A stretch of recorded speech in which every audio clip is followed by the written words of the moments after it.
political commentator, Nnaemeka Obiareri. And joining us virtually is the legal practitioner and human rights activist, Inibehe Effiong. Good morning, gentlemen. Welcome to the show. Thanks for having me, Olive. All right, let's begin with Mr. Nnaemeka Obiareri right here in the studio. What would you say is your analysis of where we are in our democratic journey? We have retrogressed. The numbers, the figures show clearly that from 1999 till now, we've been on the path to retrogression. And that path of retrogression is linked directly to the 1999 constitutional framework, which I termed the satanic verses, handed over to us by Abdulsalam Abubakar and his cohorts. And the only way we can reverse the course, just like pointed out by the House of Rep Constitutional Review Committee, is for us to go back to the foundations. As a Christian, I'm aware that if the foundation is faulty, even if you bring an angel to Nigeria, he will still fail. The foundation is very faulty, and we need to fix that foundation. And that foundation is the constitutional fiscal framework of Nigeria. The only constitution in Nigeria that was approved by the people, agreed on to, when we say we, the people of Nigeria, was the 1960 and 1963 constitution. You know, I will advise the House of Rep, let's not waste our time holding memorandum conferences and summits. Fish out that 1963 constitution. Just slight amendments. If we want to adopt the present system of government, good and fine. But the whole physical governance, structural and socio-economic framework must be put in place. Resource control, 50% by the regions being the federating units, 6 regions, 30 to the central port and 20 to the federal government. Reduce the exclusive list, just foreign affairs and security. Let the regions be as semi-autonomous and confederating units as we had it in 1963. When you do this single term of office of 6 years for the governors and the president, rotated among the 6 regions and the senatorial zones in such a way that no region or people will claim that they've been marginalized. So this is when we do this and then overhaul the whole electoral framework. We are celebrating June 12 today, but we forget the fact that there was one man, the real hero of June 12 is Professor Humphrey Nwosu. Professor Humphrey Nwosu conducted the freest, fairest and most credible election in the history of Africa, not just in Nigeria. The results counted before Babangida and his military junta destroyed that foundation. So while we are celebrating June 12, we must not forget the fact that there was a hero and he's still alive, Professor Humphrey Nwosu, 82-year-old man that we should keep on celebrating. But we need to fix the foundation. If we don't fix the foundation of Nigeria, I will tell you, 2027 we'll come back here. Looking at the numbers, Nigeria will keep on retrogressing until we fix the foundation. So we should do away with the current constitution as we have it The now. current constitution of Nigeria is a satanic verse. All right. Let's bring in Inibehe Effiong, who is a lawyer. And Inibehe, what are your reactions to this? Looking at the current constitution, our guest in the studio has said we should do away with it completely. So I want you to talk to us, react to that, and then share with us also your analysis of Nigeria's democratic journey, looking at it from the legal standpoint, the role that the judiciary has to play, and the role of law, you know, in all of this conversation.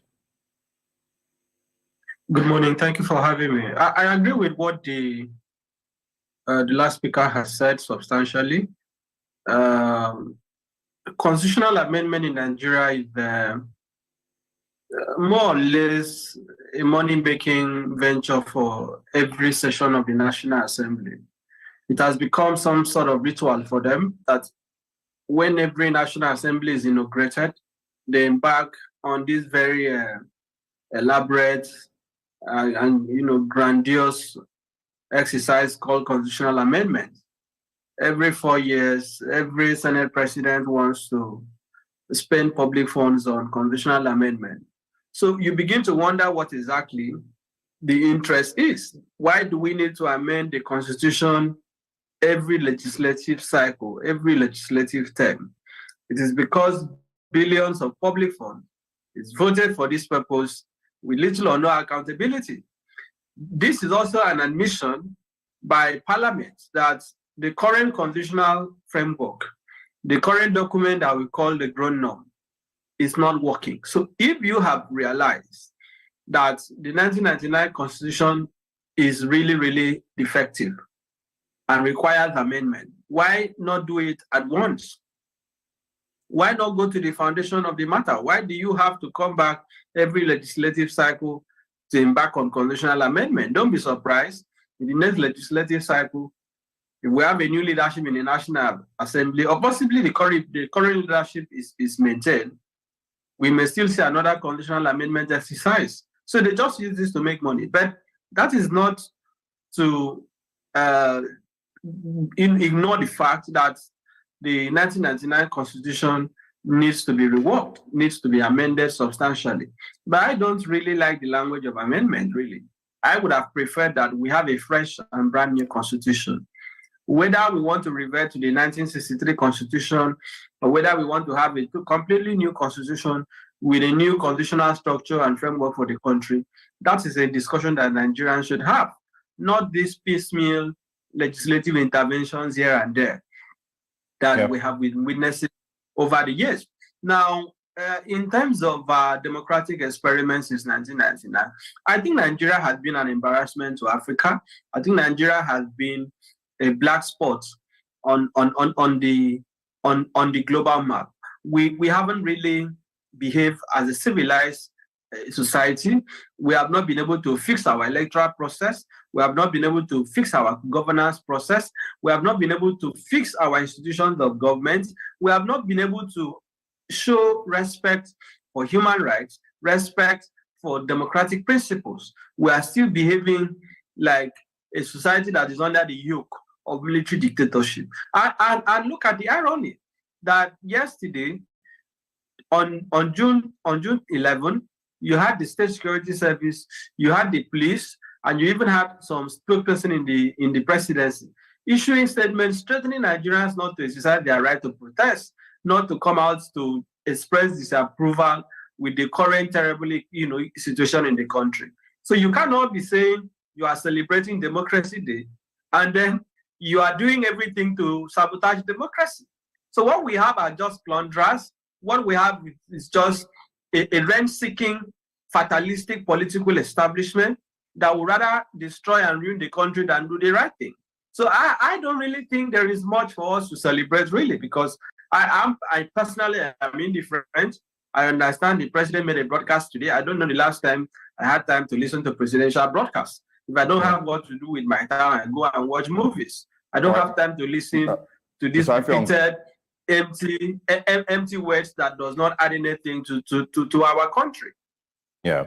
I mean, now that you've spoken about the president's speech, I will probably pick up from there before I go back to Mr. Obiareri. I want you to also speak. The president made mention of the importance of the electoral process, and of course, how that also shapes, democracy and why it's also an important, ideal of, a democratic nation. But I want you to speak with regards that he came into office with elections that many, had issues with. A lot of Nigerians didn't think that that election was the, freest or the fairest.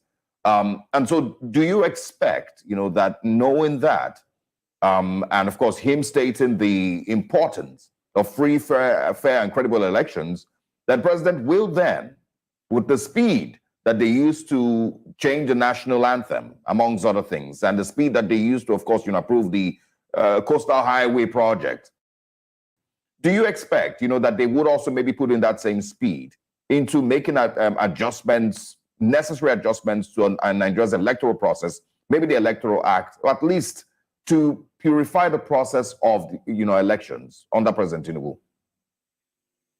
Well, what an interesting question. I think I can also ask you, do you expect the cats to preserve the life of the rats? The truth of the matter is that a man who is the beneficiary of a rotten electoral system cannot be an advocate of cleaning up that system. Let us stop pretending in this country.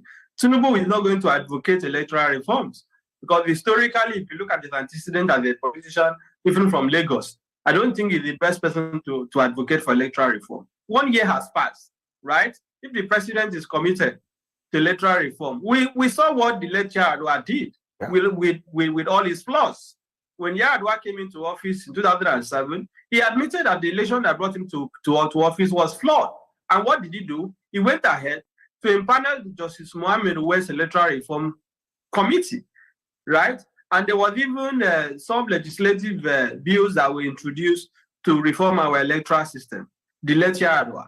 What has this president done? What do you expect a Tinubu to do? Grab it, snatch it, and run with it. A man whose dogma is one of grabbing, right? A man who came to power and told you a miloko. So you want him to go and legislate a miloko. You want him to go and put a milokong in the Electoral Act, or you want him to depart from his belief that this is his turn to now make it the turn of the Nigerian people. I think we should be very careful and cautious in our expectations about this government. 1 year has passed. There is no executive bill to the parliament, right, to address the issues that came out of the last general election. And look, let us also look at it the other way. Yes, we need good laws, but our problem as the country hasn't really been laws. It is the implementation. It is individuals that have the duty to execute the laws. How do you expect a Mahmoud Yakubu, a man who stood before Chatham House in London, a man who stood before the Nigerian people in different fora, to promise that there will be live transmission of results, that IREF was going to work and collected humongous public resources for that purpose? At the end of the day, that process was sabotaged. He has not apologized. He has not resigned. We have seen little or no accountability. A man under whose leadership INEC even sabotaged the effort of petitioners to prove their case by denying them relevant electoral materials. You expect him to now come and conduct another, a credible election. What we have is a country that is in the hand of a kleptomaniac political class. People that have made up their minds that they are going to ruin the country. People who don't believe. Look, our politicians do not. I don't want to call them leaders. Our politicians do not believe in this country. That is why they go abroad for healthcare. That is why they send their children abroad. That is why they acquire properties abroad. Mentally, the Nigerian political establishment has seceded from the country. All right. They just see Nigeria as, a special purpose vehicle for self-enrichment. So I think we should be very careful in our expectations. Yeah. Regarding the issue of building a coastal highway with trillions of naira, it shows you how unserious the government is. A government that is struggling to pay minimum wage, living wage, is saying that it's going to have trillions, right, to go and build a coastal highway in an economy that there is no electricity, in a country that people don't have access. Many people don't have access to pipe-borne water. In a country that our educational institutions are in shambles. In a country that our healthcare system is nothing to write home about. You want to go and build coastal highway with trillions of naira. Inibehe, I'm also glad the mindset of people that are in positions of power in this country. You just mentioned that the country has said that they cannot afford to pay labor, yet they are doing all of these very flamboyant projects. I would like to bring in Mr. Obiareri to talk about how the government has handled the negotiations with the NLC. Even in the president's speech today, he did say that, maybe I should actually quote him. He said, in the face of Labour's call for a national strike, we did not seek to oppress or crack down on the workers as a dictatorial government would have done. We chose the path of cooperation over conflict. No one was arrested or threatened. Instead, the Labour leadership was invited to break bread and negotiate toward a good faith resolution. So I want you to share with us from your standpoint what your analysis of how the government has handled the negotiation with Labour so far. I think I blame the labor union. I blame them because the president and the government of the day have no right even to, be talking about, oh, we did not oppress them. If Labour had done what they were supposed to do, we wouldn't be at this position. Let's look back to history. In 1979, the salary of the senior president under the First Republic, the Second Republic, in dollar equivalent was about $2,270 per annum. That is per month. That is $17,000 then. Exchange rate was 60 kobo to $1. The minimum wage then was $208 equivalent to 125 naira. And that was the ratio of 12 to 1. If we are to juxtapose it today, minimum wage, if the average senator is collecting 37 million naira in all allowance and everything, the minimum wage should be 3.2 million naira per month. If the senators insist that minimum wage should be 60,000 naira, the Labour Congress should insist that their salary should be times 12 of that, which is about 600 times 11, 606,000 naira per month, and they will have to enforce it. You see, I am so embarrassed that Labour is allowing this thing to linger. They came too late to the party. If I am the president of NLC or TUC, we will have started this shutdown of Nigeria when 70 billion naira was approved for the National Assembly for relocation allowance. That money wouldn't have been allowed to be approved. We will have shut down Nigeria the moment they approve 40 billion naira for them to buy SUVs. We will have shut down Nigeria the moment they approve 57 billion naira for themselves for rice palliative, which most of them pocketed. The truth is, beyond even asking for minimum wage, scientifically, minimum wage should be between 120,000 naira to 150,000 naira. What Labour should be insisting is that the over 60% of our appropriated expenses are looted annually. If we plug the holes, Nigeria can comfortably pay 120,000 naira minimum wage without even any stress. And I will explain to you why. Go and look at the budgets of most of the states in Nigeria. You will see a governor appropriated over 27, 28 billion naira for government house expenses. What are they spending the money on? Private jet flying around Nigeria and all those stuff. So Labour should go beyond asking for minimum wage. They should stick their gun. There is no state in Nigeria that will not pay 120,000 naira if they look inward to harness resources in their state to stop the leakages, the thievery, and the looting. Labour should insist on minimum wage of 120,000, no shifting ground. Labour should also insist that the salaries and wages of the political office holders must be aligned to that of the civil service or that of the ASU academic staff union. And they should go beyond, because if you shut down the national grid, it will not affect them. These guys have access to turbines, even in their homes. They will use taxpayers' money to buy diesel. What Labour should be doing, target everywhere that have access to power to those areas, government houses, cut it off. No paying the tanker drivers should load their tankers and block every entrance to every government's houses, even their residential areas. You don't think that it's economic sabotage? It's not economic sabotage of terrorism. See, only Nigeria belongs to each and every. These guys do not understand their position. The average political office holder is an employee. We employed them, for crying out loud. These guys are not emperors. These guys are not lost. They are there at our mercy. The monies they are spending are our monies. It's not their private estate. It is high time we make them realize the fact that a president is an employee. Look at Malawi, look at Zambia, look at the Zambian president. When he became president, they wanted to approve $1.8 million for him to buy SUVs. He asked them one question. The vehicles that were being used by the former president, are the engines working? They said yes. Are the tires there? They said yes. He said, I will use it. We have a presidential fleet of over 12 aircraft that will spend tens of billions of naira annually servicing. What stopped them from selling down 60% of that fleet? How many presidential fleet does the Prime Minister of Britain have? How many presidential fleet does the Trudeau of Canada? You should check it and you discover that this country is bleeding. Just like Inibehe said, the average Nigerian politician sees political office as an avenue to loot, to steal, and to share. Their children are not affected when there is strike in the universities.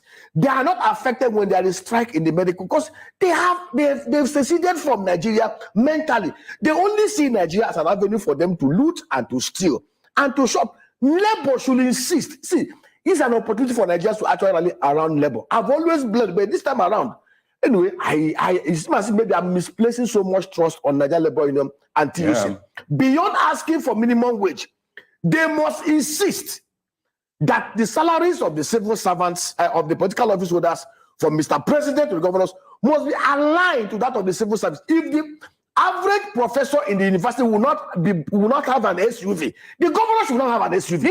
I don't think a governor is more important than a professor in any university. I don't see the possibility of what you're asking for happening, Mr. Obiareri, because I mean, it feels like you are asking for, I don't know if I should call it the impossible.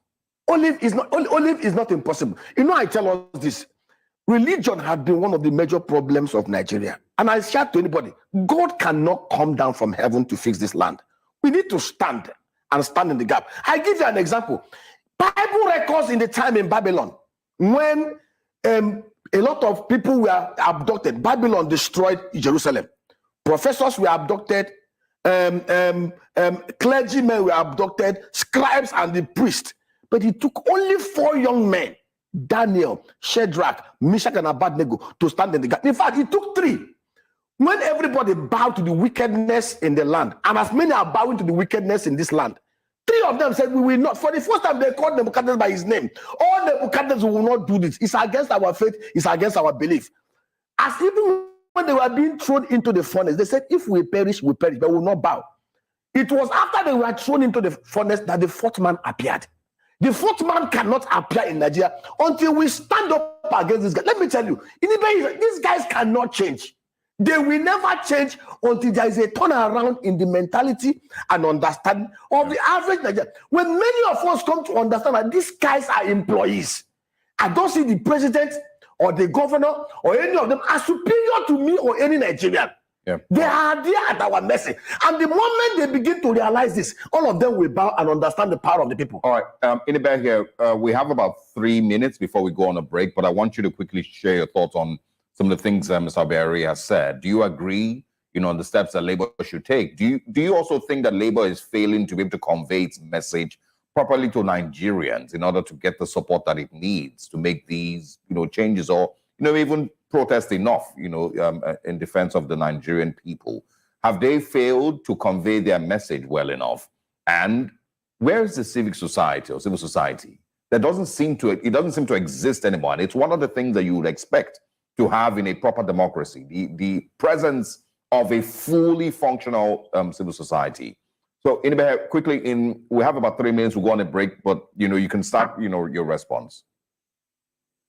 I agree with Mr. Obiareri in total, completely. He has made the points fantastically.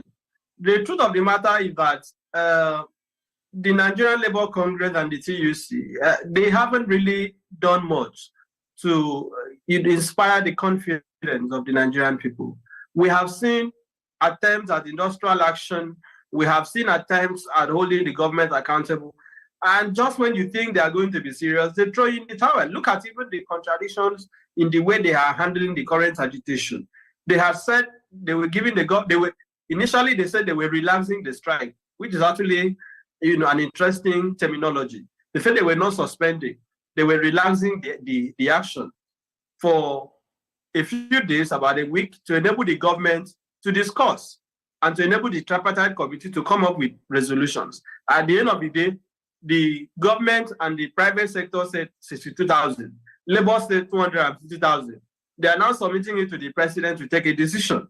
When is the president going to take the decision? So the truth is that the labor unions over time have really not lived up to expectation. Regarding the civil society, I agree with you that the civil society in Nigeria today, is not very vibrant. We don't see street demonstrations. We don't see protests. We don't see civic actions. We hardly even see press conferences these days.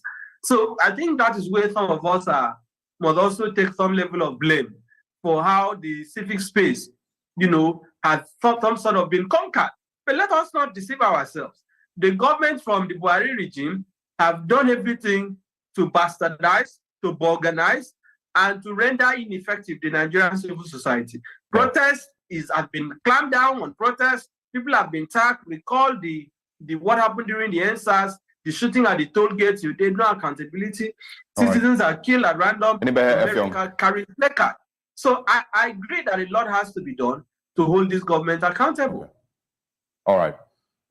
We understand that you, of course, have to get on to other activities this morning, but thank you very much for your time, Inibehe Effiong. Always interested in hearing your perspectives on these stories, and we look forward to speaking with you again. Thank you. My pleasure being with you. Right. Thank you. Welcome, everyone. Greetings, highly favored. Thank you for coming. Victory all the way. Michael, how now? Hola, ¿cómo estás? Yeah? How are you doing? How's everybody? I hope you're all keeping cool because it's very hot too. Victory, welcome. Kene, how now? Welcome, welcome. Thanks for the message, Kenny. I really appreciate that. Thanks for the video. Now in my first place, sir. Thank you. Okay, we're gonna move on really quickly. Oh, it's not over. Is it done? Okay, I think they're moving on to next things. It's okay. Sorry. To our viewers, stay with us. We'll take a short break. When we come back, the conversations continue this morning. We still have Nnaemeka Obiareri with us, and we'd like him to expand more on the disparity between a professor's salary who works 35, 40 years in service and that of a governor or a senator. We'll talk about that when we come back.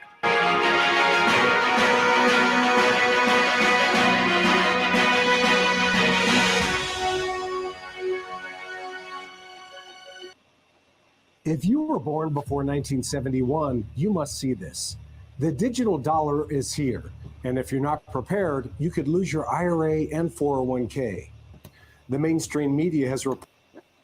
Welcome once again to our Democracy Day special here on News Central Television. We're still speaking with Nnaemeka Obiareri, and of course, the conversations continue this morning. Before, of course, we move on to other things, maybe about the economy, that you will also get to speak on. I want your thoughts. You had initially started talking about one of the things you mentioned earlier was, why you don't agree that a professor, or someone who has risen to the height of his career, worked for 30, 35 years in service, should earn what they currently earn in Nigeria compared to what members of the National Assembly earn, compared to what a governor earns. What narrative would you use to defend that, those thoughts? Okay, let's look at the First Republic. We had a parliament that was part-timers, and their salary was based tied to that of the civil service. And it was such that in the First Republic, one of the wealthiest men in Africa, Sir Louis Odumegwu, was a member of parliament. He was the chairman of 15 top corporations in Nigeria, the top of the top 15 corporations. He did not go to parliament because he wanted to make money. He went to parliament because he wanted to add his wealth of experience, his knowledge into developing policies and making laws that will help us to build Nigeria. What do we have today? Mostly people jostling to show up their sagging economic life, greedy kleptomaniacs whose only sense of duty is to just go acquire power, loot power to enable them loot the resources of Nigeria. The NUC, NLC, the TUC, even members of that community, see, there's no mistaking it here. The governor is no more important than the professor in the university. Mr. President is no more important than the medical director of University of Nigeria Teaching Hospital or LASU Teaching Hospital. Therefore, we must align the perks and perquisites of office to that of the civil servants. This idea, the president must have a convoy of 1 million cars, should not be allowed. We must have to amend the constitution, amend the fiscal framework, and these things must be inserted. Nigeria is not the only democracy in the whole world. And we cannot allow this kind of waste, this kind of profligacy, this kind of oppression. The national union of the NLC and TUC must insist. It has gone beyond asking for minimum wage. They should expand the discussion. And see, this one, you saw they say that they are going to conclude amendment December 2025. The truth is, we don't have the luxury of time. We can amend the whole constitution within the next 1 month if these guys are sincere. Like Inibehe said, all they are trying to do is to see how they can railroad and loot billions of naira by word of caution. It's not necessary. They should do the right thing. And there's something they are forgetting. There's nobody that will stay in power forever. Goodluck Jonathan was in power for 5 years, no longer the president. And if these guys have some level of conscience, what they should have been thinking about, okay, after our tenure, how do we fix this land to work? They can even amend the constitution and make it effective from the next dispensation. But every part of the law must be amended. The electoral reform is very, very paramount. The OYS report is there. What stopped them from implementing it? The other day, they came up with a Orasaya report. Up to today, it has gone into voicemail. They've not done anything about it. So we want to appeal to them. It has gone beyond rhetorics. They must do it, or Nigerians must compel them to do it. But compelling them, first of all, must come with us realizing that these guys are our employees. Right. It has to come with mental and the mind orientation. If the average Nigerian comes to that understanding, that all these political office holders are your employees, then that will be the first point of call in having a orientation of this land. All right. We have a breaking news. Let's quickly head to Ikeja. We have an update that the Democratic Socialist Movement is protesting now in Ikeja, and our correspondent is there, Adeshewa Odushoga. Good morning, Shewa. What exactly is going on where you are? Good morning, Olive. It's a protest by, just like you mentioned, Democratic Socialist Movement is a civil society group, and they said they are protesting against the economic hardship in the country. They have several demands for the president and the administration. There's a heavy police security presence here, I'm just going to be moving close to that. So you can see that the heavy police mobile presence here, trying to ensure that the protest is not hijacked, and then to ensure free vehicular movement around the area. So these are the protesters, and then part of their demand is that they're calling for an end to the hardship and hunger. They are also calling for the end to the fee hike for students, of university students, and then cancellation of the students' loans. They are also asking the government to end insecurity and police brutality, amongst other things. They are calling for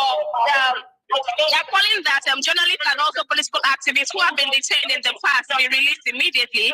And then generally, they are just asking that inflation be controlled and prices of food especially be brought down to a very affordable rate. So now they're asking the president to ensure that things are returned to normalcy, maybe not, if at all, to return things to how he had met it before he was, elected president. Now they're asking the president that if he cannot meet up to these demands, they're asking the president to as much as resign from his position as the president of the country. You can see from their placards bearing different inscriptions. Many of them said, solve our problem or resign. #revolution now. They're also asking the reversal of all anti-people neoliberal policies of privatization and deregulation and devaluation of the naira. Like the placard here that says that President Tinubu let the poor breathe. Most of the things that they are asking for basically is to ensure that the economy is returned to normalcy, and that there's a hike in the food prices, and of course petrol be brought down to an affordable rate. Olive. All right. Is there any information as to whether they are linked or tied to any political group? Have they shared any of that information? And also, do you have members of the public, joining them in their protest? No offense, but if you still think stocks, real estate, or crypto are the best passive income investments in today's economy, I'm sorry, but you've got it wrong. There's a little known trend attracting millions of dollars a day right now called Audible uploads. Audible, owned by Amazon, is one of the biggest sources of audiobooks and podcasts in the world. And Audible uploads can generate ongoing income with significant growth potential. In fact, they're one of the best ways for everyday people to start an extra income stream in their spare time. I do this on a part-time basis, about 5 to 10 hours a week. I earn about $40,000 a year. There's no other job that pays with that little time. I'm at just about $1,500 for this month, and that's only with one book. And it was a book I wasn't even going to publish. So you want to know how you can get started with Audible uploads too? Well, give me 60 seconds and I'll show you. Hey, my name's Amy Sanderson, and my friends, the Mickelson twins here, became multimillionaires in their 20s. Not by winning the lottery, but by taking advantage of Audible uploads. And since then, they've generated over $100 million online, been named the 19th fastest growing company in America by Inc.com, and most importantly, helped tens of thousands of others learn about Audible uploads too, myself included. For a limited time, they're sharing how you can take advantage of this little-known Audible secret to create more freedom in your life with their short, free video training that covers their one upload method. And you can access the video instantly by clicking the link below and entering on the next page. Now, I don't know how long they'll keep this up for, but for now, it's completely free. And I promise it's the most eye-opening video you'll ever see on how possible it is to get Audible uploads working for you, in much less time than any online business I've ever seen before. Did you know that Amazon's created well over 40,000 millionaires? And at least 3 times that many people making 6 figures? Even if, like me, you're just interested in making a little extra each month. The good news is, more people are making more money today, faster and easier than ever before. But how are they doing it? Well, that's exactly what you're going to find out in the free video training. Plus, you'll also be given a copy of the Mickelson's best-selling book, The Freedom Shortcut, with more resources to help you get started. So you'll definitely want to check that out too. With that said, click the link now for the free video training on what we found is the best way to make extra income in your spare time.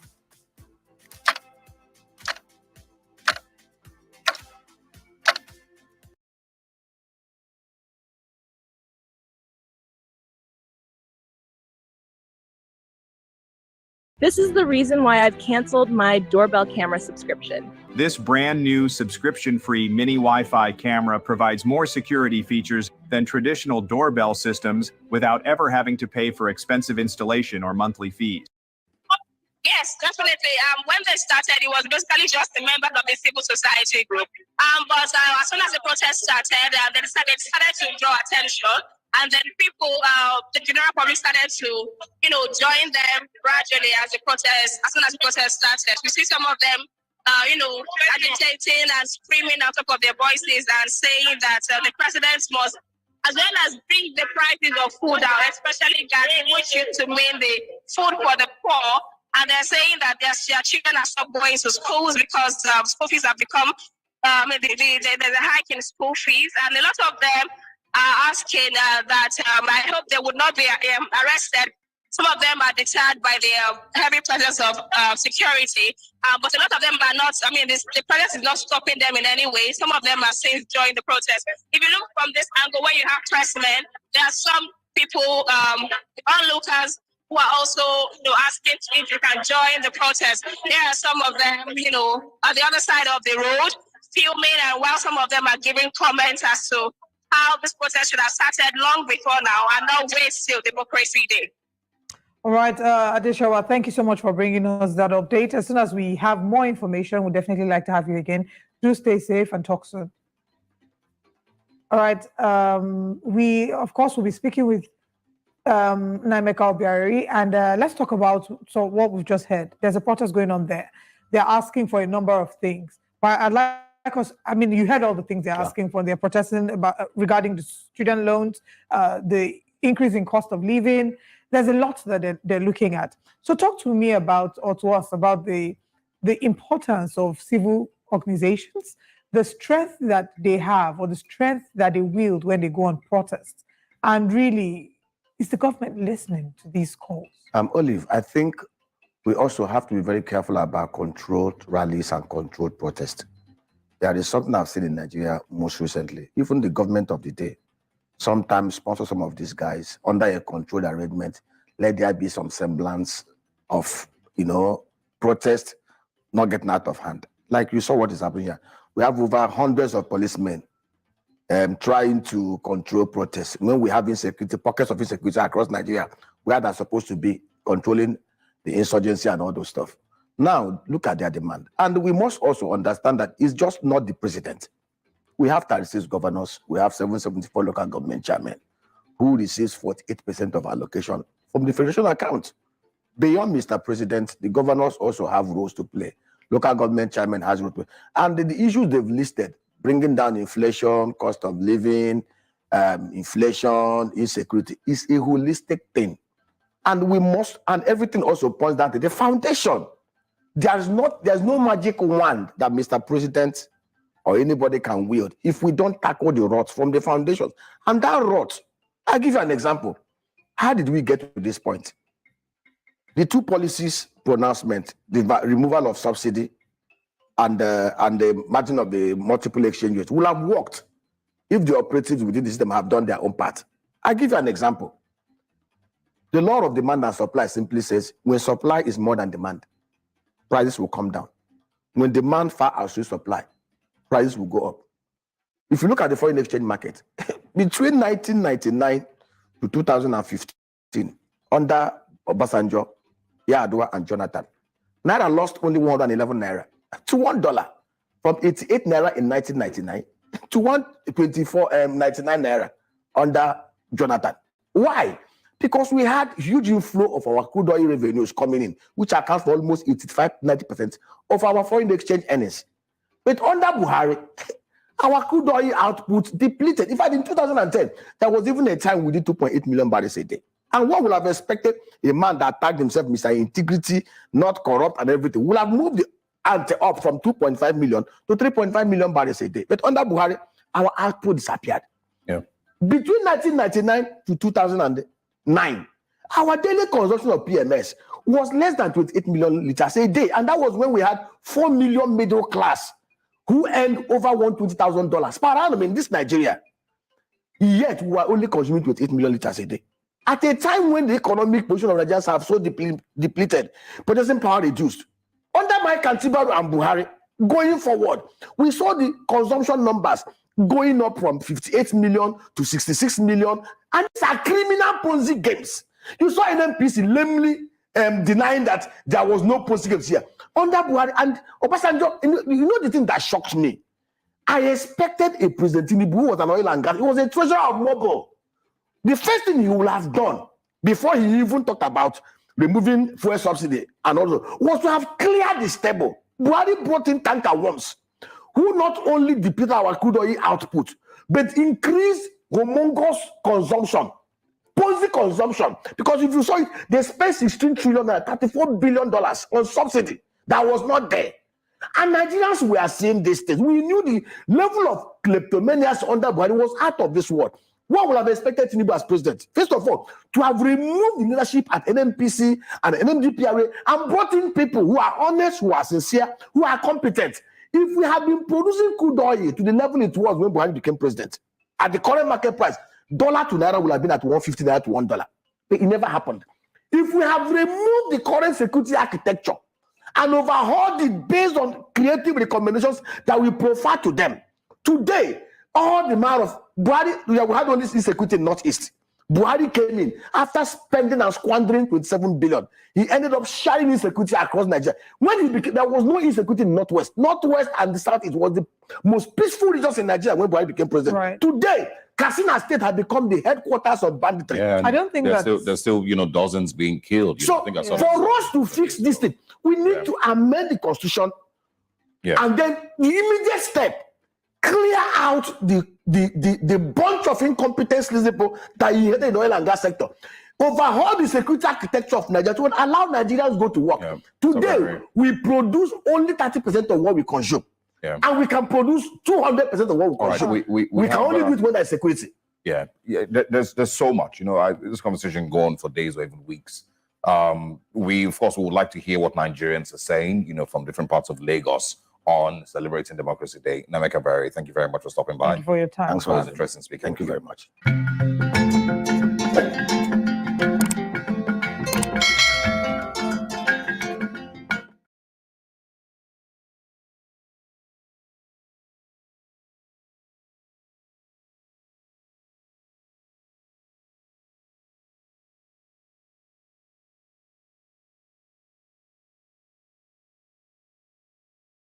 This is in-depth analysis.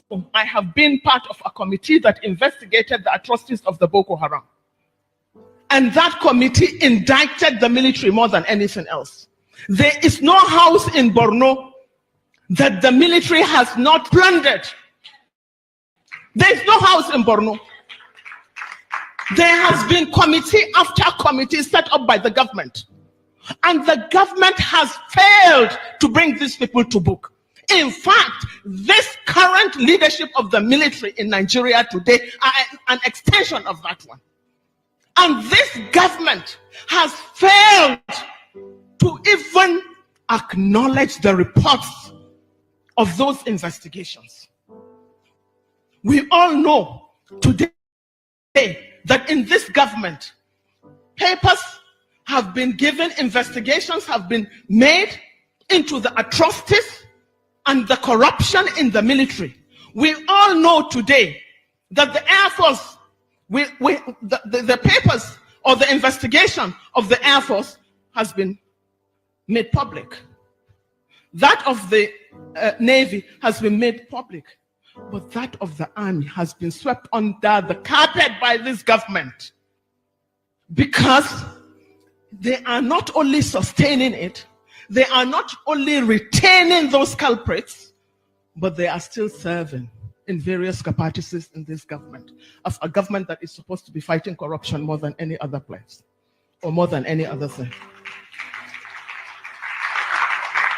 Now, with this, we should also look at the irresponsibility of the political elite. The political elite in this country have done nothing but to cash in on this poverty, on this ill education of the mass majority of Nigerians. They use them They have used you and turned your psyche into slaves of religious and ethnic manipulations. No one has ever seen the son of a governor even going out to campaign. No one has ever seen the son or the daughter of the president going out to campaign. And no son of even a councillor, not to talk of a senator or a chairman or a governor, that has been abducted or that has been slaughtered on the streets. But the idiots that call themselves the masses allow themselves to be used through religion or ethnicity to divert attention, but to continue to make you into slaves that will be exploited again and again unending. So until you put into your thick heads that you are no slaves to anybody, that the resources of Nigeria is ours, then you will continue to be enslaved. You will be where you are forever, starving. I have never seen the son of the imam being slaughtered or rioting. Neither have I ever seen the son of the pastor. I don't know the difference between a Christian child and a Muslim child. Ladies and gentlemen, we can go on and on. However, the crux of the matter is that we don't have a nation.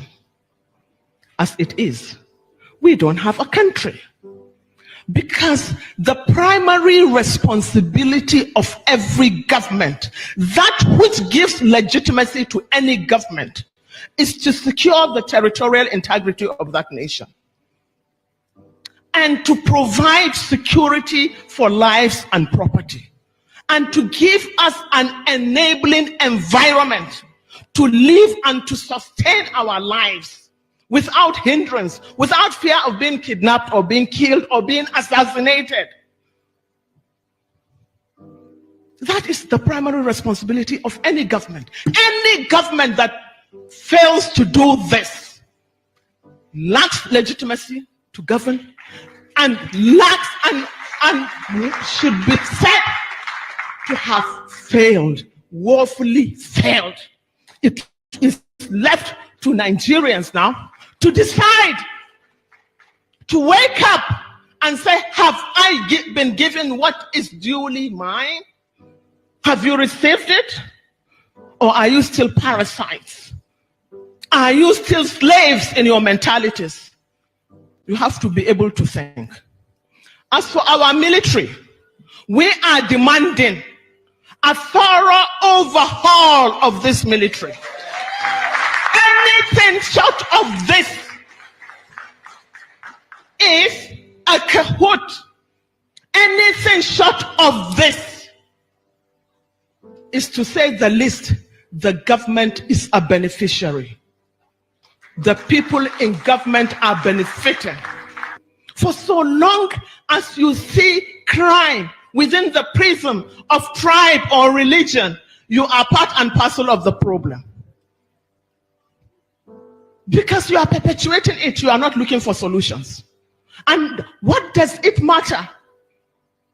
What does it matter to the victim?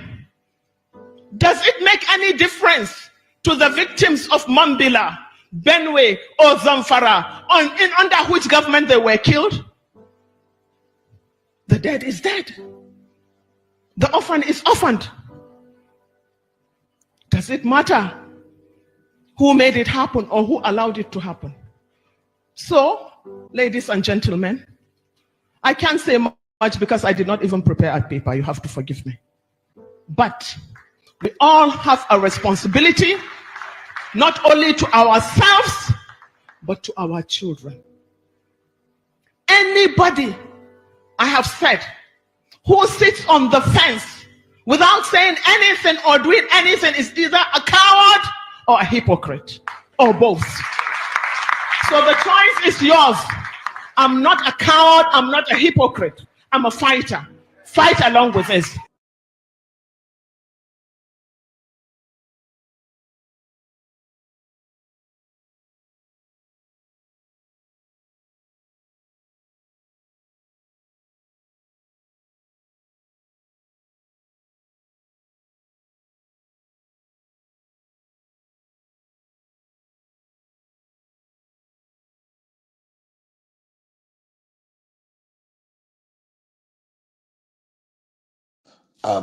Good afternoon, ladies and gentlemen. My name is Nnaemeka Obiareri.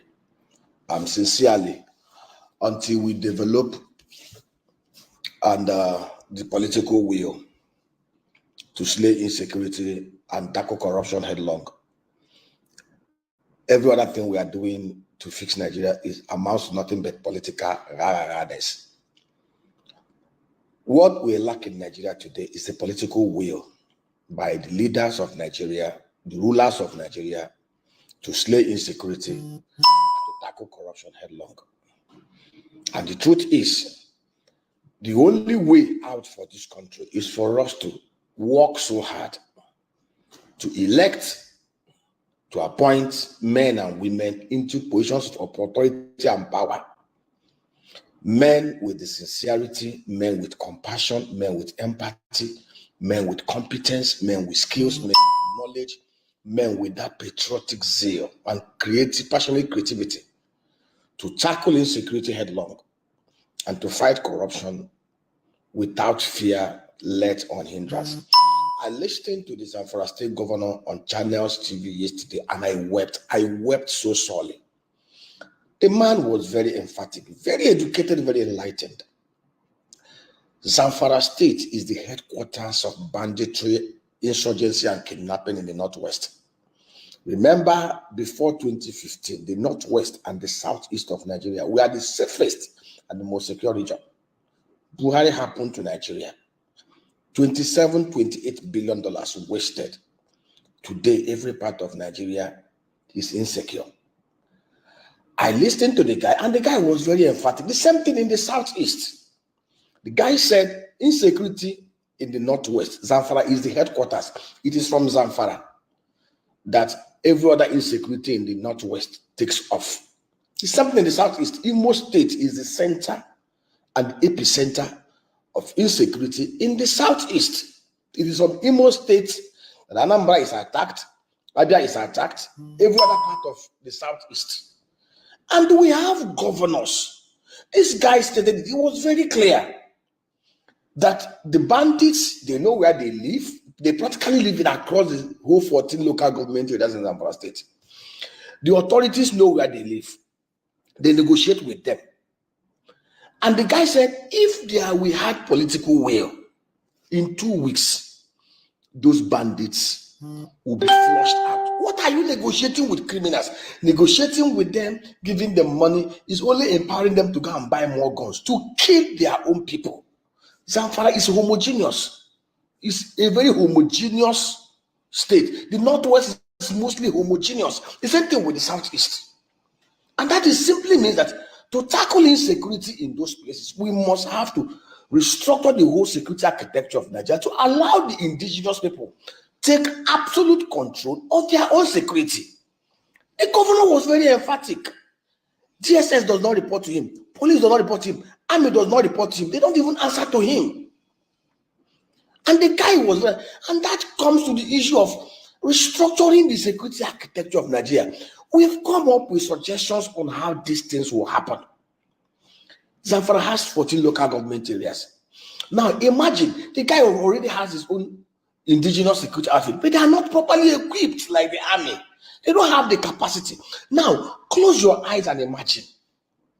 If out of the 14 local government areas, this governor is empowered or he has his own security arrangements populated by indigenous of those local government areas. Let us even not make it unwieldy. In every local government area, you have at least 500 to 600 indigenous people from that local government, from those local government areas. Young men who are desirous of protecting their fathers, their mothers, their sisters, their brothers, from bandits, from cattle rustlers, from kidnappers. Imagine if they have 600, this man governor is empowered. They select 600 people from every local government area of the 14 local government areas in Zamfara state. And you train them and equip them with AK-47, AK-49 like the bandits. You equip them, and in every local government area, you hand over 3 to 4 armored personnel carriers and 3 to 4 machine gun mounted trucks, and give them drone. And their job is each of them will protect their own local government area. Tell me how in 2-3 weeks, even in 1 month, these guys will not flush out the criminals tormenting their communities. Of course, those who control the current security architecture of Nigeria see this criminality as big business. And quite unfortunately, and just like you mentioned, the president may not even be properly briefed. So since the president is far away, the governor is the chief security officer of the state. Why not us allow, even if you are afraid the governor will hijack those security people to do whatever it is, why can't we put a framework in place to shield it from the control of the governor, but allow the indigenous people to have equal opportunity to protect themselves, since the current security architecture in Nigeria is not working? The same thing in the southeast. The southeast is homogeneous. Very few ruffians in the southeast. I can bet a finger there are less than 2,000 criminals disturbing the people of the southeast. In Imo State, where I come from, we have 305 electoral ward. Close your eyes and imagine where in every electoral ward in Imo State, we select, even if it is just 50 youths from every ward. Train them. Let the community select. They know the good, the bad, ugly. Equip them appropriately with the same measure of weaponry. Give them 1 or 2 armored personnel carrier in every local government area. They will go to the bush. They know the camps of the criminals. The same thing in Zamfara. There is no state where the indigenous people know the terrain more than foreigners brought in under the central quasi-unitary system of government that run in Nigeria. There is no community. There is no local government area. There are no indigenous people that will be happy to see their wives being raped, their children being kidnapped, their land being desecrated by bandits, by criminals, by satanists. But they are helpless. The only thing that deters criminal terror is lawful terror.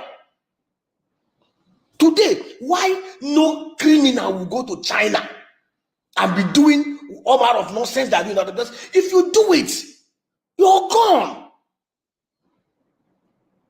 The Chinese government will crush you in total.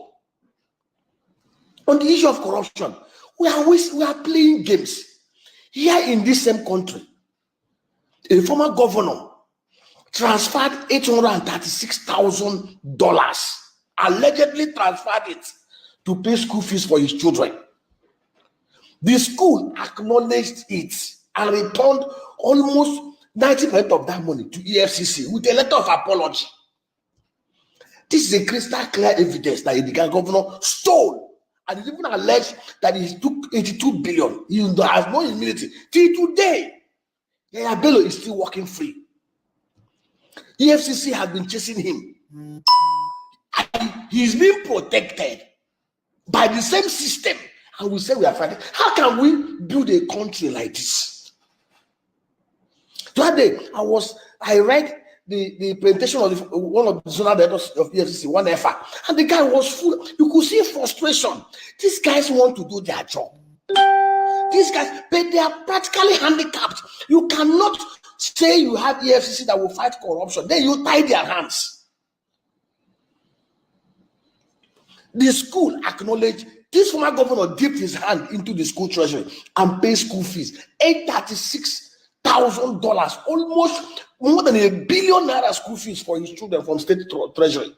The school has done the money. So what other evidence? Anyway, I don't blame you. I don't blame them. After all, who is the national party chairman of the ruling party? Somebody that was caught on camera stuffing dollars into his agbada. So you can see it's a very funny country. Changing national anthem, whatever, all this political gymnastic and rah we are doing cannot fix Nigeria. The only thing that will fix Nigeria is for us to develop the political will. The governor of Zamfara State knows. Such, and all of us know. Sani Abacha, late Sani Abacha, former head of state, said clearly, if insurgency and banditry extend more than 48 hours, those in government are complicit. Governor of Zamfara State just confirmed it. They know the bandits, they know where they live, they know their camps. But these people are being shielded and protected by the same establishment that is supposed to protect the people. We know the former governor who took money from state treasury. The evidence are there. The school had returned the money. The FCC have gone to court. Today, the man is above the law. The government of the, we have a commander-in-chief who can easily issue order and say, DSS, yes, work together, wherever he is, bring him to court. But we are playing, we are pussyfooting. May God have mercy on us. See this country. Until we decide collectively to slay insecurity, which we can easily slay and destroy in 6 months, we can slay corruption. But as long as we refuse to do it, God have mercy. Turning back to our law and justice.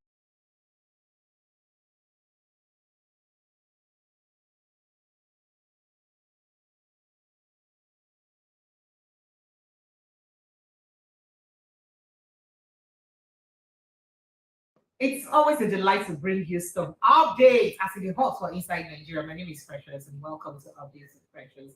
Marissa Valentine is here with me, my partner in crime and good governance. In the crime of good governance. Not be saying I just crime. And the crime of good governance, that's their problem. The crime of creating consciousness in the minds of people. Yeah. Right? That's the crime of community, right? So Marissa Valentine, June 12 has come and gone. And there is this clamor, this agitation. It started with the president's speech. Say, so the president ignored everything really does for this country.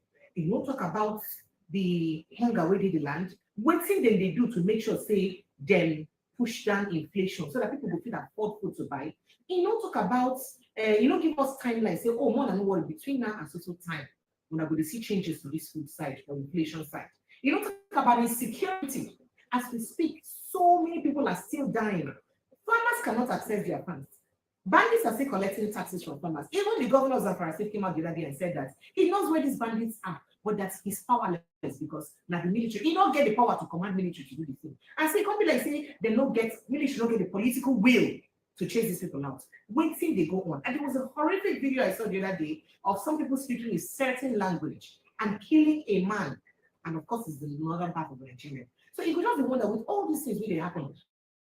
They say people they say president, you don't address them, you don't address minimum wage, you don't address insecurity, you don't address anything. Then that day come unveil himself, unveiling portraits. After unveiling in portraits, they come add salt to injury. They come get very lavish banquets where the mighties and mighties attended. Lavish banquets in the amidst hunger, pain, anguish that people they go through. People never see food chop. And if they tell you the amount when they go down and locate for that banquet line, it will shock hell come up for your body. Then what is going on? What's in the way for? But these are just some of the observations why I noticed from people from Nigeria. I don't know whether you just said them. Your observation is well noted though. It's all over the place, it's not hidden. That tells you the type of government we are in. When we were shouting last year that this thing will not work, they didn't believe us. They are seeing it now. And like I've always told you, a snake will always be long. A leopard can never change its purse. No matter what anybody say now, people will not listen to, because that is his character, is in his DNA. What you are seeing is the man himself. When it was 29th of May, he said it was a low-key whatever. In fact, that day was not even important to him. It is this June 12th, for whatever reason. That is the one he celebrated. That is the way the day he was planning to unveil his portrait. But Precious and my listeners and viewers, have anybody interrogated this June 12th? all the evil that went down because of June 12, have anybody interrogated it? But that is the cross of the matter. It will go down. Yes. Are you serious? Yes. They use somebody's head to crack coconuts, and that person is not allowed to enjoy the coconuts.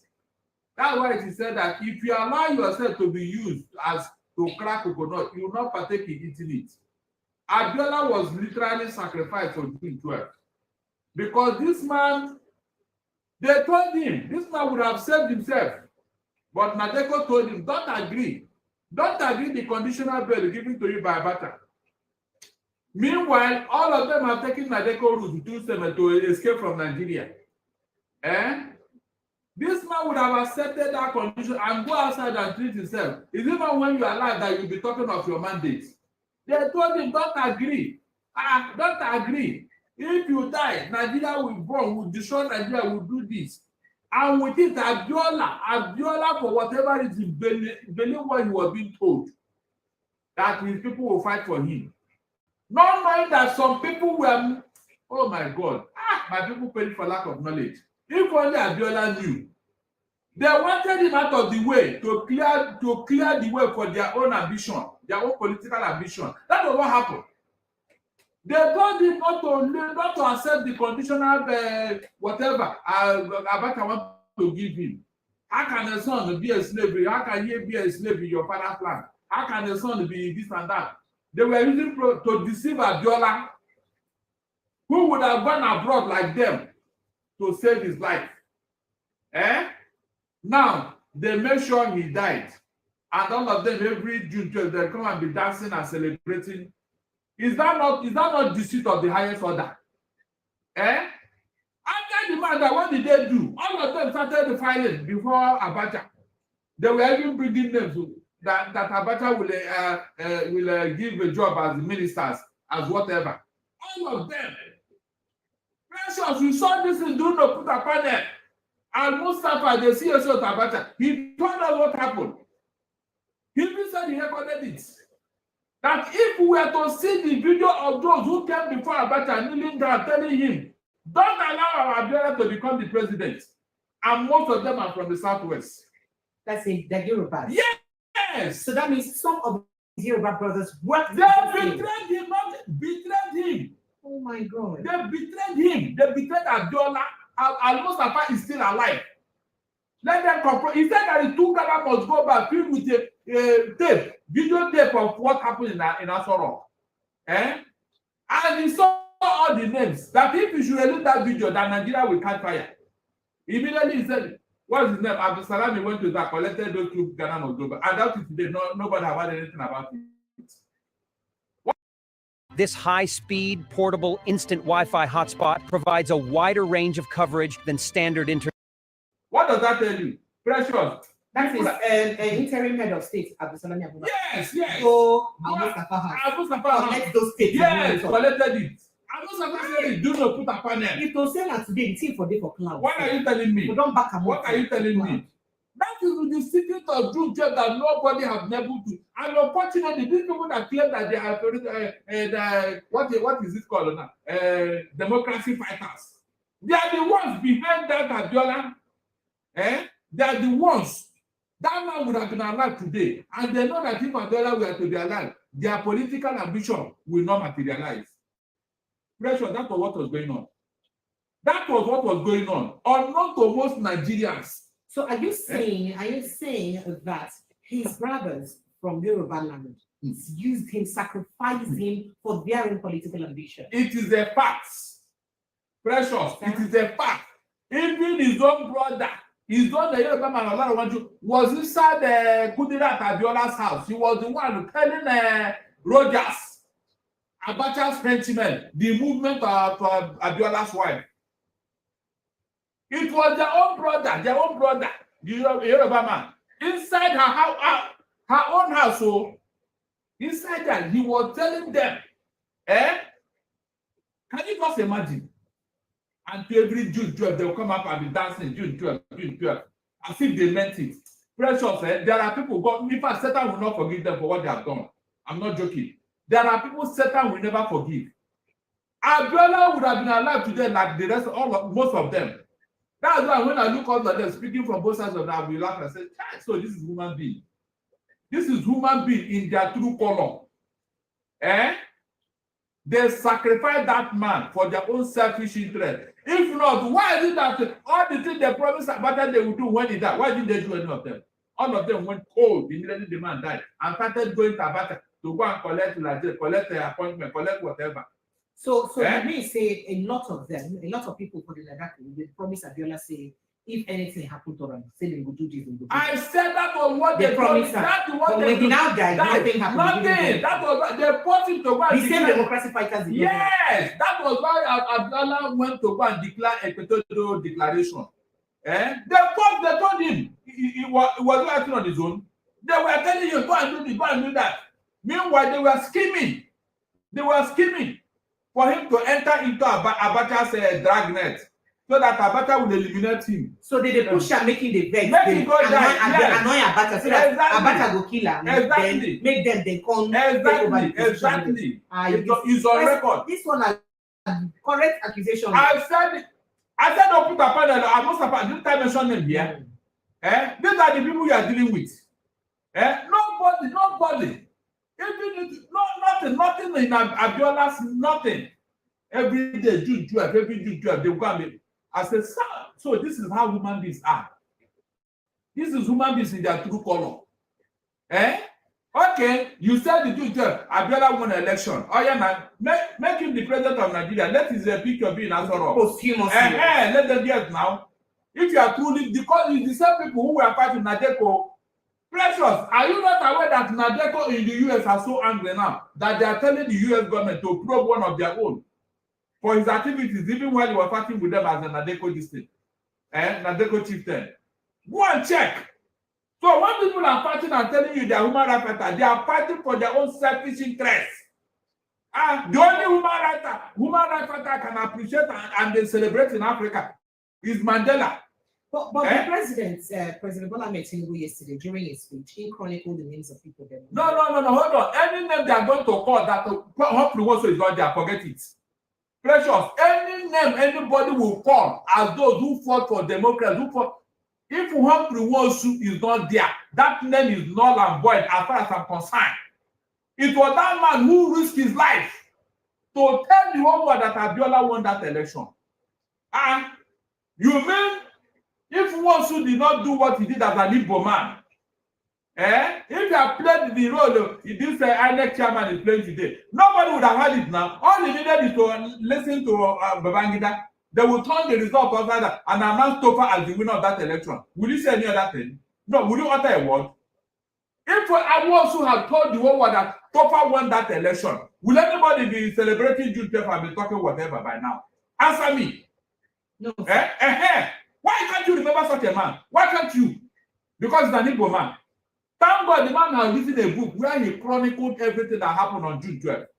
Once you have written a book, yes, every time nobody wants to remember him. Nobody wants to mention his name. Imagine if Nwosu had gone to the tune of the military. With all the things they did to him, the man stood his ground. In fact, it was the hour that they told to go and announce it. The man said no. They told one person told that he must do the needful. He insisted. The results were coming, and they were announcing it one by one like that. Until Abacha now used force.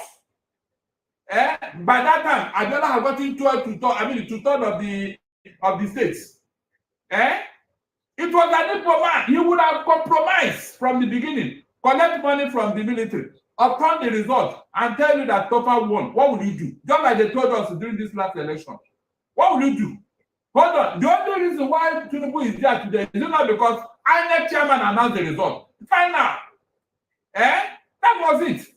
Once who had the opportunity of doing the same thing when he was under pressure, but he did not as an Igbo man. Look, we have sacrificed so much for Nigeria.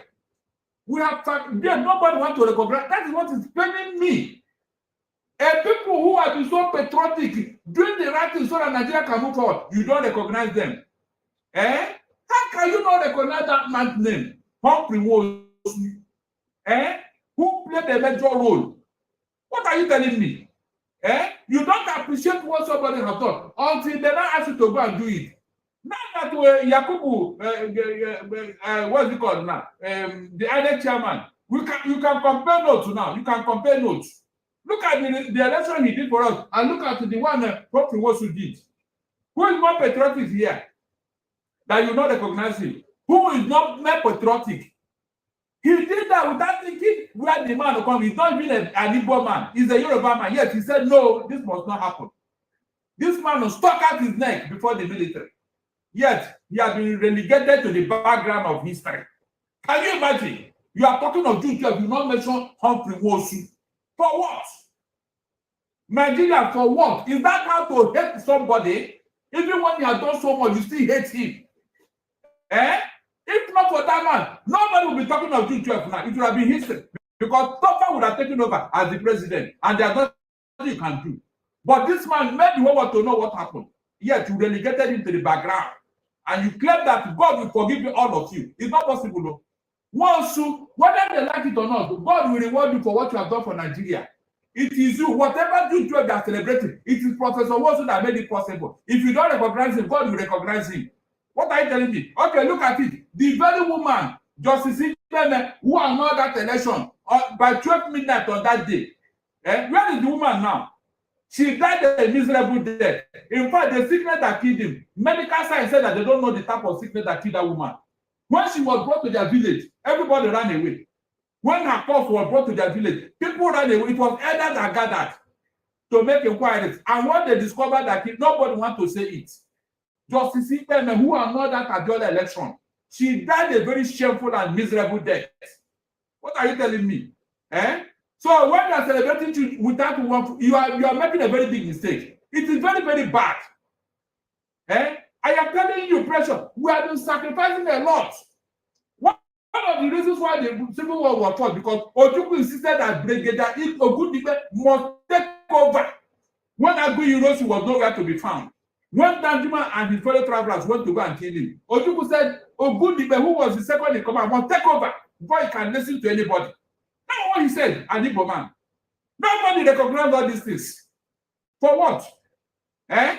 No, how long, how far can we go? We are not right. And we are doing this for the Yorubas. Yet they will never recognize any good thing the Igbo have done for them.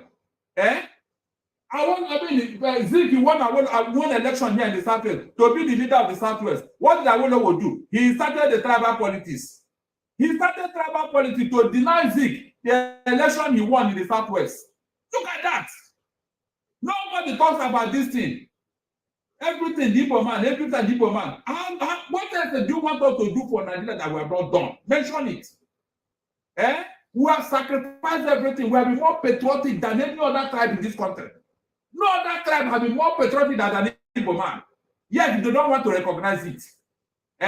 For what? You are doing June 12, and you forgot Humphrey Wosu, who should have been at the high table. You forgot him because you don't want anybody to know what happened. You continue to deny history. You know, things saying no mentioning him because of saying they recognize him, people will do the Nadako fight, Nadako fight at being at nobody because of saying you must start from the beginning. Whenever you want to write history, start from the beginning, please. Start from the beginning. If you want to write history, start from the beginning. Don't start from the middle. Start from the beginning. What that man suffered, is it not enough for you to mention it? Did he not suffer? Hold on. Did you not suffer? Okay, go and read his book. Go and read Professor Wosu's book on June 12th. Go and read it. You now know what the man went through. Did any of them go to? By the way, those who claim that they were fighting for Nadeko and all that, are they truly fighting? We are not truly fighting for Nadeko. We are not truly fighting for Nadeko. Those people who claim that today now we have known the truth. We now know that it was all about selfish interests. Selfish interests, true and true. Pressure. Selfish interests. People were eliminated either by hook or crook to make way for others. Is that not true? How did the Bola get that? How did the Funsho will that? And so many others. Even Padesoya, who was the leader of Afenefere that time, he said it was the Yoruba man that leaked the secret where he was hiding. The man came to visit him. He never knew that security agents came with him and they were hiding somewhere. The man now, when he was leaving, Pastor Adesoya saw him out as he was going. He didn't know that people were taking notes where he was saying. The following day, they came for him. Look at that. The man said it. June 12 fighters, so precious June 12 fighters to tell you the level of deceit. And yet, gullible Nigerians don't even know what happened. They still believe that they were June 12. No, it's not about selfish interest. You want to eliminate others so that you can climb up. God is watching all of us. God is watching all of us. You refuse to recognize Humphrey Wosu.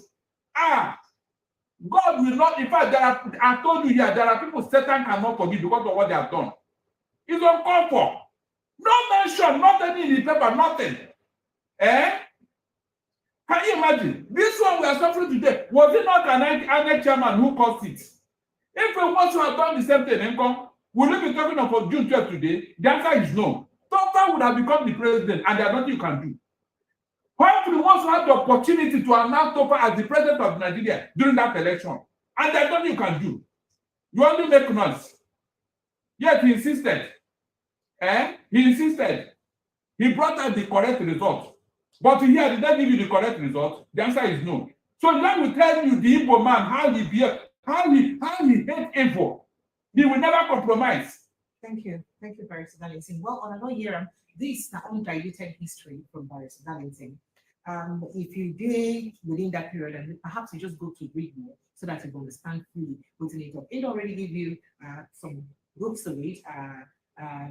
Professor most make you go read and make you check out and make you know whether waiting in talk in line and waiting the truth be, because no truth will go they more truthful than the one we come from the mouth of the person. I'm telling you, yes, history. For good, you can go check out by yourself so that you know the true history of the democracy in Nigeria. President, thank you.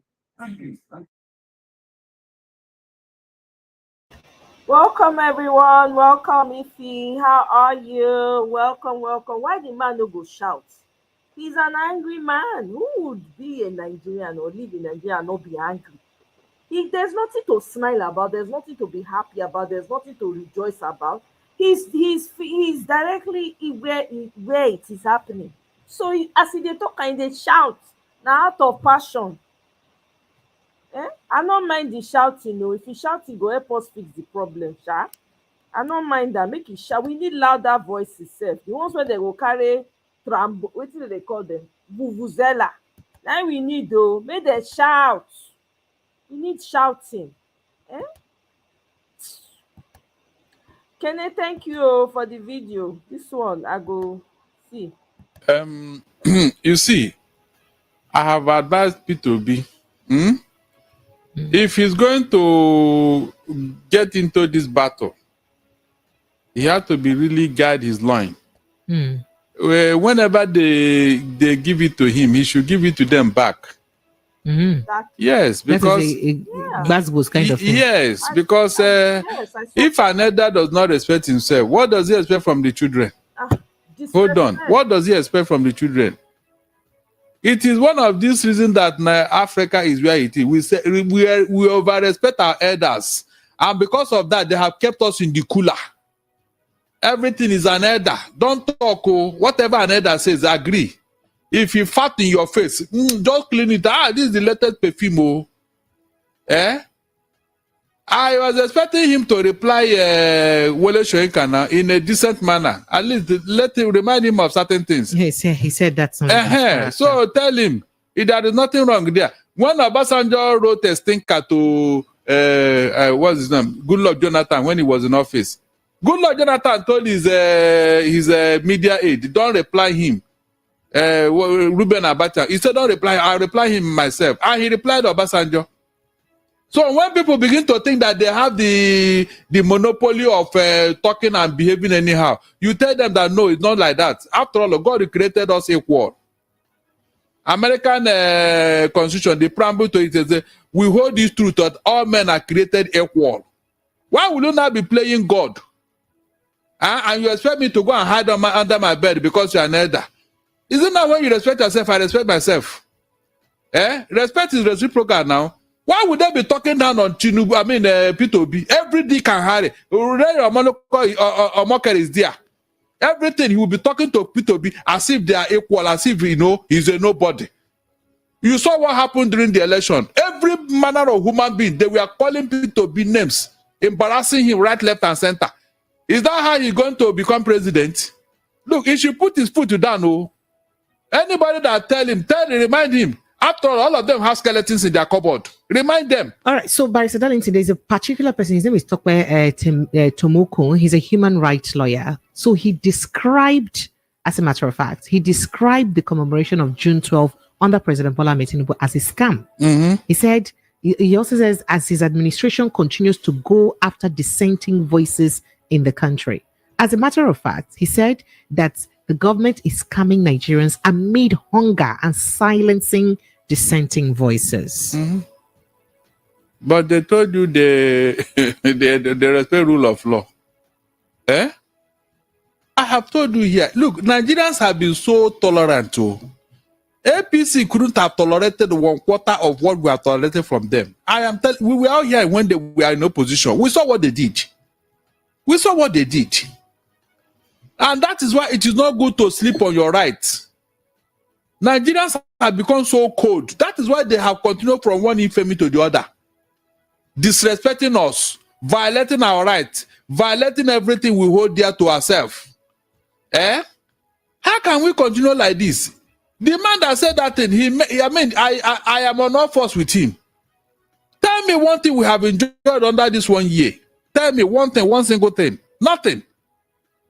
That is, they have removed everything. Start gradually. You can see what is going on now. Gradually. After they bite you, they will blow breeze and say, don't worry, please, it's okay. A basket of tomatoes is now about 150,000. Oh, you are talking. One basket beans, of tomatoes. They say 450,000. 450. It's like you are buying one malu. And that's the least one. Oh. Please don't go reminding people of the price of food stuff. Don't go there. When they were reading this, nobody can survive without food now. So what are we here for? We're not the voice of the people. Hold on. You can survive without it. How? Nigerians, they are good. In fact, hunger is the food they eat. Precious. Nigerians have been eating hunger for the past 1 year. So what other hunger are you talking about again? What other hunger? Nigerians have been eating hunger. That's why they have accepted what is going on. What other hunger? Somebody that has been so hungry that they have forgotten about food. The intestine, both the large and small intestine, they are all tattooing in his stomach. They are all grinding and gnashing their teeth inside there. What other hunger? He's not aware. Did he mention any of those things yesterday? Yet they are telling us to give him support. They are telling us that there is Uhuru coming. 1 year, you did not lay foundation for your Uhuru that is coming. Do you know that we are entered 2nd year now? All right, so thank you, Barrister Darlington. Lagos, welcome to the show. This is where Nigeria's finest conversation takes place every evening. My name is Precious Inge. This show is produced by Promise. She ensures to pick all these conversations that we have every single evening. And so if you've not been a part of the show before, trust me, this is where you get to have, the interesting analysis of hot and topical conversations making the round all day with expert analysis and, of course, most importantly, having you have your say. Let's get straight to the hot topics that we have this evening. On the hot topic this evening, minimum wage, I will approve what Nigerians can afford. Tinubu, as the federal government warns of severe job loss. Kenny, I want to assume that's all right, because it's over an hour long. I think that was the most important thing, right? What he said is true. The man makes sense, exactly. Victory in the Nigeria matter reach to shout. In fact, they reach to they carry vuvuzela. You carry vuvuzela, come out, they shout for streets everywhere. Nigeria supposed to do like French Revolution. Now Nigerians supposed to do. See the small bread when they sell. Let's see whether I fit count the slice. 1, 2, 3. Let's see. 1 second. I been on no verse. I want count this slice. 1, 2, 3, 4, 5, 6, 7, 8, 9, 10. 10 slices. That they say now. It don't reach like that. Half loaves of bread when they say Nigeria matter. e reach make person stand for mountain top. You know the kind of revolution wey happen for France when the poor people start to dey beat, dey malhandle the rich people. Na im Nigeria suppose to do. No be this one. Everybody for Nigeria suppose dey shout right now. This man shout, na only him dey shout. Where are the rest people? Everybody suppose just dey outside, they just dey shout. Or dey see wetin dey happen, they no know why they dey shout.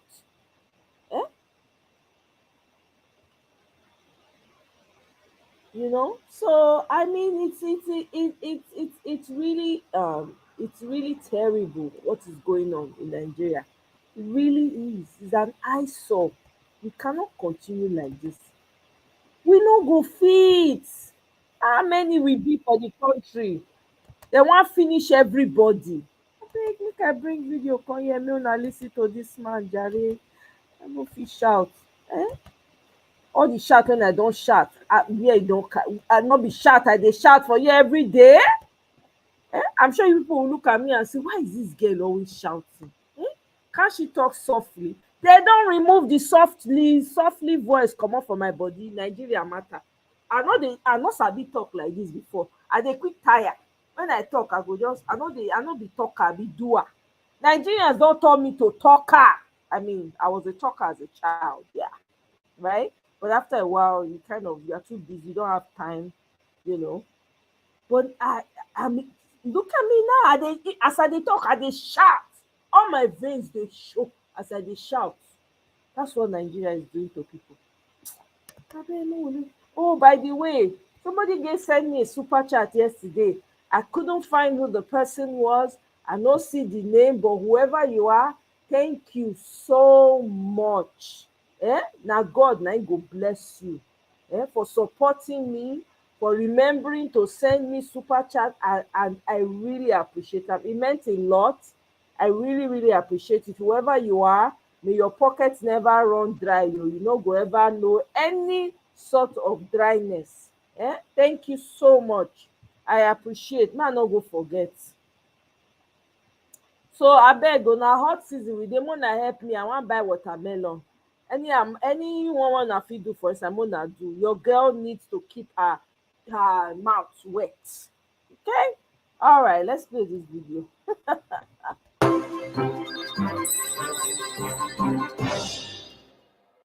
Yesterday, Wednesday, June 12th, was commemorated as Democracy Day in memory of the late MKO Abiola, the acclaimed winner of a presidential election, still considered the fairest and freest in the history of independent Nigeria.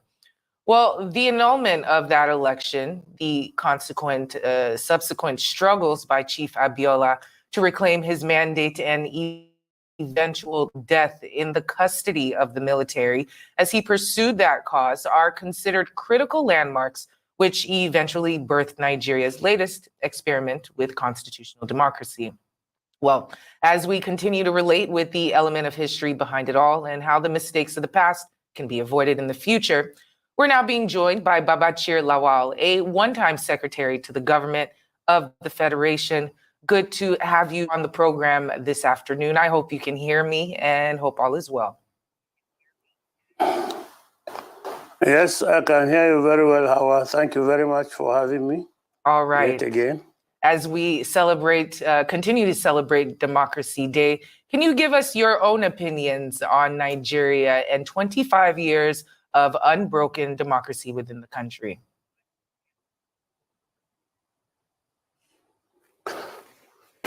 My own opinion is that Nigeria has not worked well for its citizens. And be it military or civilian, things have not worked out to the benefit of the citizenry. And there's increasing misery, increasing poverty, increasing insecurity over the years since this democracy started. Since they say 25 years, yes. Every year, every regime they think gets worse. So the citizens are not well off in any government at all throughout this democracy.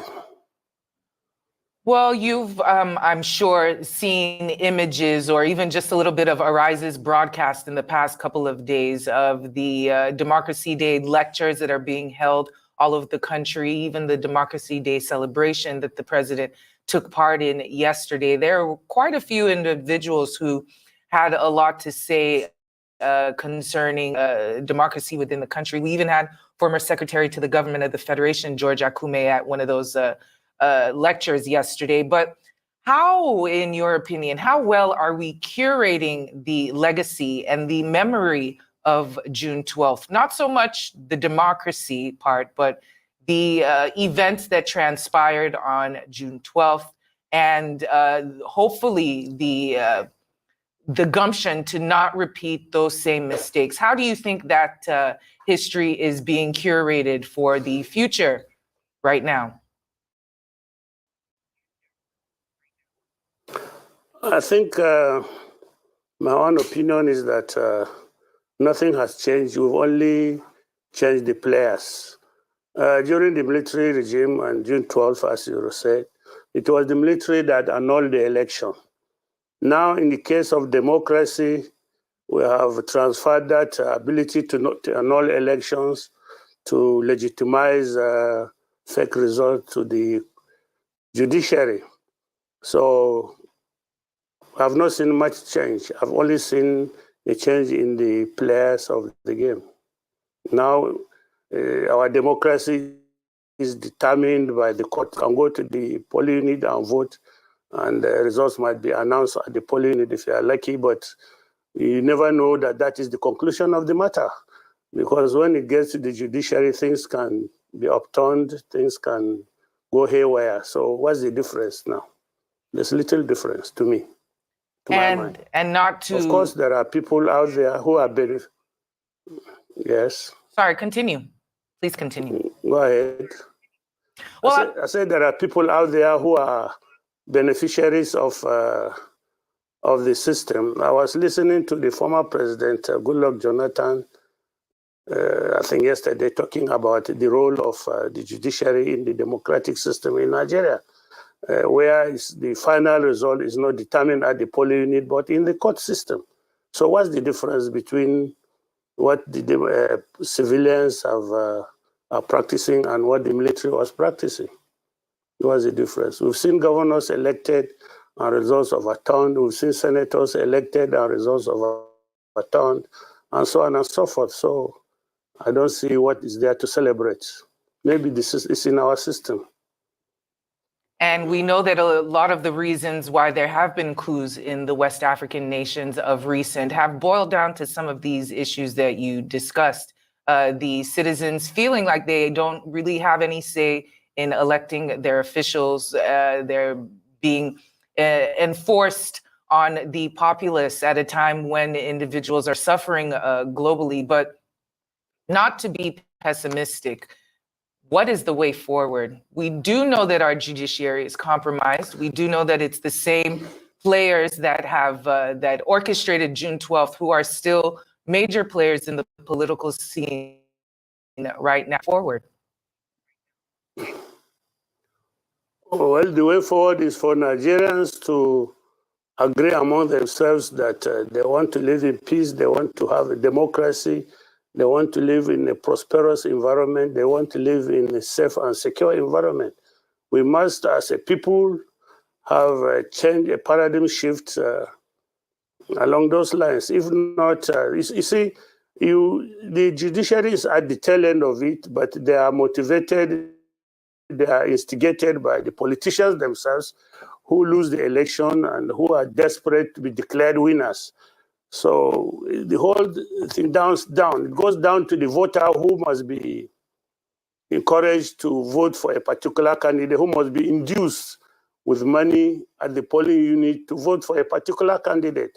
It is at that level also that results can be changed. It is at that level that violence sabotages the free and fair election process.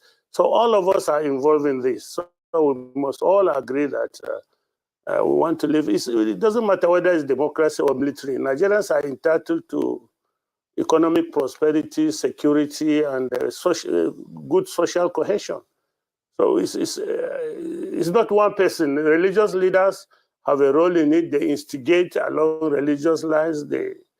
I don't know who is innocent in this. Even journalists themselves, they report news that depends on who is the beneficiary of the news. So we are all involved in this. It's not one segment of the society or one person. Well, it's trying to unpack. So we must all agree to change. We must all agree to change. And we know change is done not all in one day. It's little steps that are taken. So in terms of the little steps that can be taken within the country, let's chew on this particular topic, the one that has been raging for the last couple of weeks, minimum wage. The NLC and the TUC, we know that all of our breaths are being held for another round of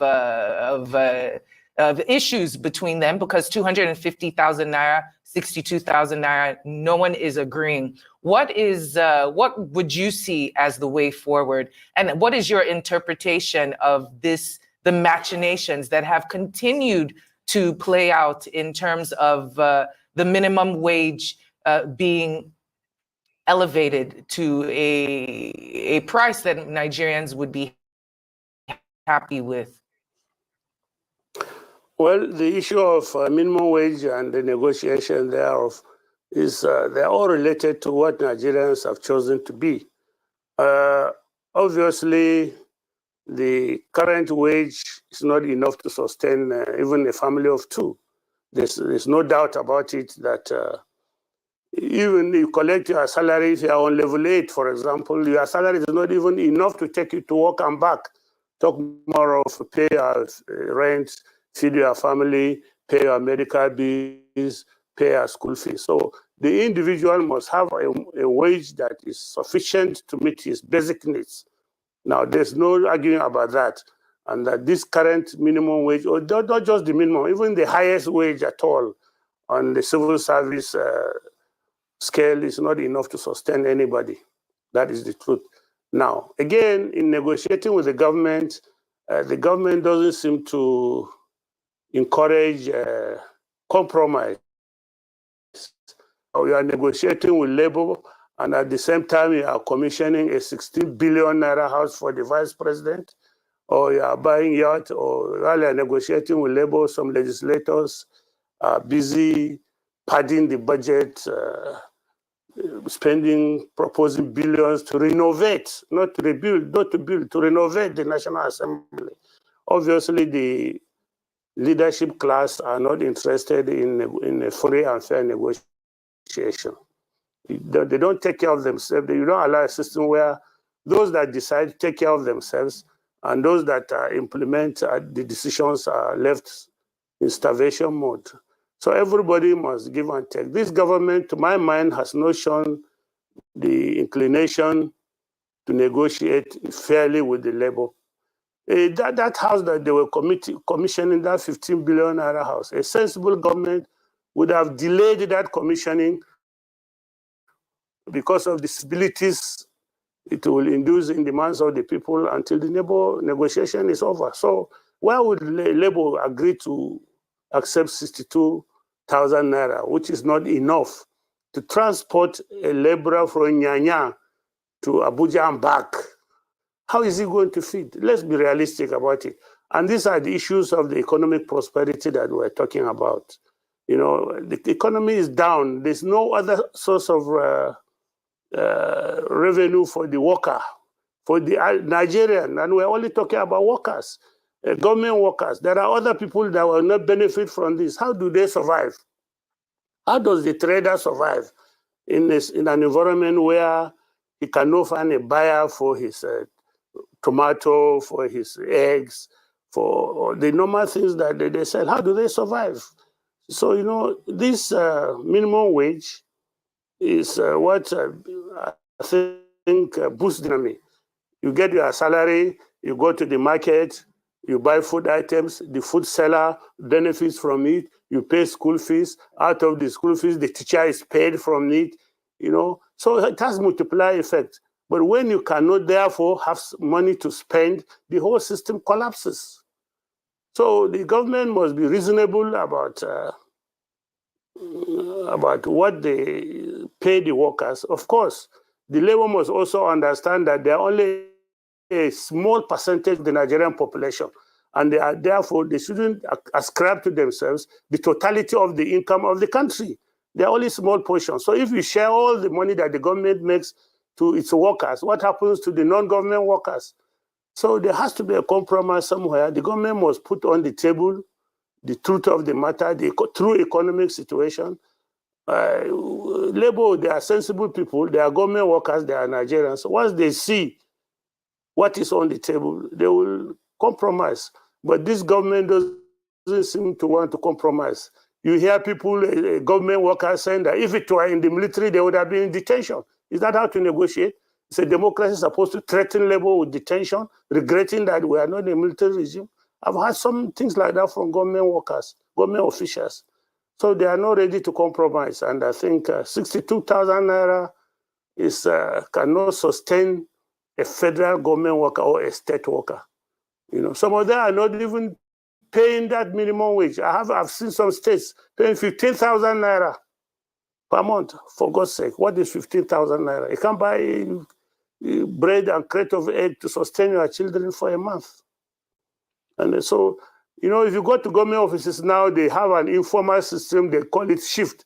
If you come to work on Monday, you are excused on Tuesday, the next person, because they don't have the money to pay for transportation to come to work. Why is government not reasonable about this? Why are the ministers who work with these people not sensitive to the plight of their workers? Why? So let us all as Nigerians agree to be fair to each other, and then we'll live well. And these are questions that the average Nigerian asks as well. And as I sit here and listen to you, I could almost forget that you were once part of a government as well as a former secretary to the government of the Federation. It seems that you're out of your tenure now. You're amongst normal lay folk, and you can see that the issues are very clear. But one wonders why those that are in the government right now do not see the same issues the same way. What is it about getting into the government that somehow makes individuals less able to reason on behalf of the grassroots individuals, or even compromise or empathize with what is going on ground? What is it? Do you know? Probably our upbringing, probably our background. If you grow up with a background in which money is awash in your house, you never lack food, you never lack school fees. Maybe we think we are, those of us that came through the poverty system, maybe we are just conjuring the difficulties. They don't listen. Of course, some too, probably they don't just listen. The way they were brought up, they don't listen. You know, I can't see a government like this that is filled with people from Lagos. You know, I was in Lagos. I know the poverty in Lagos. I lived in Lagos while Ajegule was Ajegule. And these boys are all in Lagos. Minister of Finance, Minister CBN Governor, Minister of... all of them are Lagos boys. Why can they not project what used to the poverty level in Lagos to the federal? Why can't they sympathize and empathize with the poor people? I don't understand. To me, it beats my imagination. In our time, of course, we have any minimum wage negotiations, but there were always labor demands on this and that. The thing is with the labor, these people are educated people, very, very educated people, very intelligent people, and they work in the government. They are the ones that keep the files. They are the ones that generate the data, so they know everything that is going on in government. They have the data in their hands. They know how much money is earned, how much is spent. So when you sit down and they have this background, you have your own background, you sit down, you agree on what you can afford. Look, gentlemen, this is, you know, as workers, this is what we generated last month, and this is what we are going to spend. Agree. Spend the money on things that uplift the living standard of the people. Don't spend the money on things that nobody understands. You buy a yacht. Who enters the yacht? How many days has the president entered the yacht since it was bought? How many times? I don't think he has entered even once. And to where, in any case, nobody knows. A house of 15 billion, what is in that house? What is it in that house that is 15 billion? The carpet, the bed, the mattress? What is it? So people understand this. And the government is busy doing minor things to distract attention. You talk of a new national anthem. National anthem means nothing to the belly of a poor man, a hungry man, and a man who needs to dress well and go to work. What is national anthem to him? There's nothing. It's nothing to him. It's just a song. It's just a song to him. And you talk about democracy day. What is democracy day to a hungry man? What is I it? wonder. A man who cannot even attend the ceremony because he has no transport money. So the government must be emphatic about the problem of Nigerians. We are poor. Poverty is endemic. It's terrible.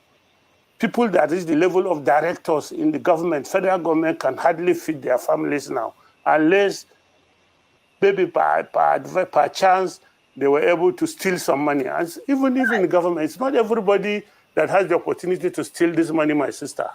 Some people enter the civil service until they retire, no kobo passes through their desk. Nothing. Even if we say you steal money. So please, the government must be reasonable, objective.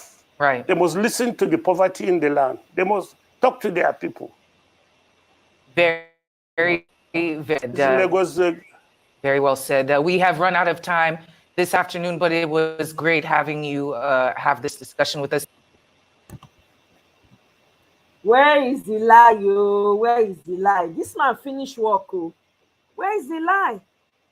And while we are talking about it, they say they want to buy new aircraft for Agbado. Una hear that one? There's a new aircraft that they want to buy. They are pushing for a new aircraft. In the midst of telling Labour that they cannot afford to pay 62,000, they rolled out whatever. And then World Bank just borrowed Nigeria. He approved another 2-point-something billion. Hey, now I come as I say, yes, I don't understand. Even ordinary personal loan, to go collect personal loan, if you know they credit worthy, they no go give you. If your credit history no make sense, they no go give you. They go give you small money at very high interest rates if your credit is not good. So I come dey wonder, I'm curious, what are the what is the criteria for which World Bank just dey sign off loans to Nigeria, to a country that they know? Because before they give you personal loan, even ordinary bank, they go check your credit history, they go check your criminal record, they go check everything. They no just carry give you money. If they say you get some criminal record, they fit no even give you, they go deny you the loan. Why can't be say World Bank na word they call am? That means that they give am which yardstick, which criteria they use to borrow countries money. They know they consider the president, the credit worthiness of the president. How they borrow the money? They know they look the country. They know they consider the citizens and the living standards. What yardstick are they using? Because to me, if I say World Bank won't plunge, they are into the business of plunging countries into debt. Because there's no way to explain this. I have lost count of the amount of money that World Bank has borrowed, has written, has signed up to Nigeria. It's almost like they are happy with what's going on in Nigeria. Yes, let's keep heaping it on them. They will have to pay us back, and they will pay us back with extra. And then my people want to educate me. Maybe I don't know. You understand? I'm still learning. Nobody they know finish. So now, genuine question I they ask: what is the criteria for which World Bank they borrow countries' money? Because look at the state of Nigeria. There is nothing that will make me give a country like that loan. Nothing. Is it the president? They cannot say they did not know that man rigged the election. There's no way. Oyibo people, they are nosy. They are nosiness. They nosy reach inside hole, inside potopota, everywhere. So they no fit talk say they don't know. They no fit talk say the poverty level for Nigeria don't reach astronomical level. Where you take one, make the people take see money to pay. So you are okay, you are satisfied with increasing the debts of countries, plunging the people into abject poverty because you want to feel like you need to bind them for years to come.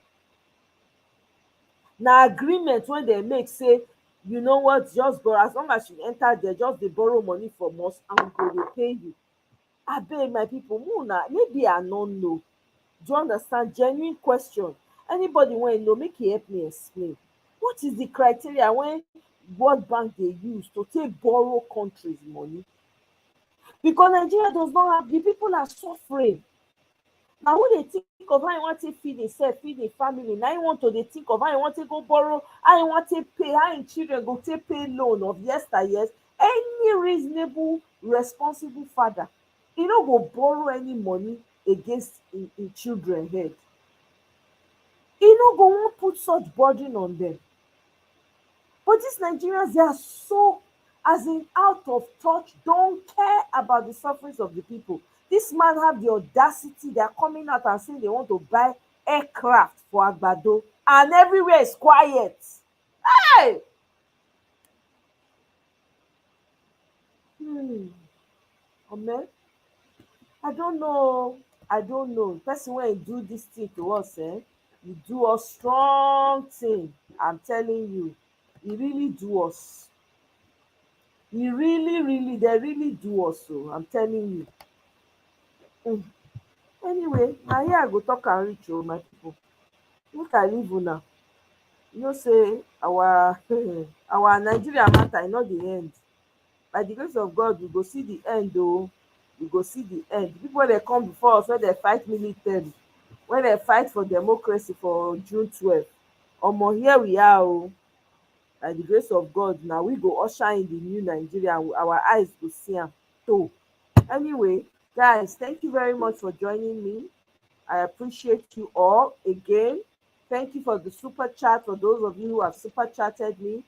If you want to if you want to support me, you can of course use the thanks chat. I mean, thanks, super thanks, I think that's what it's called. You know, you can do that in your own time. You can also what's it called? Is this subscribe? Not subscribe, join the channel. So it's like a monthly fee that you pay. Whatever way you can support me will be greatly appreciated.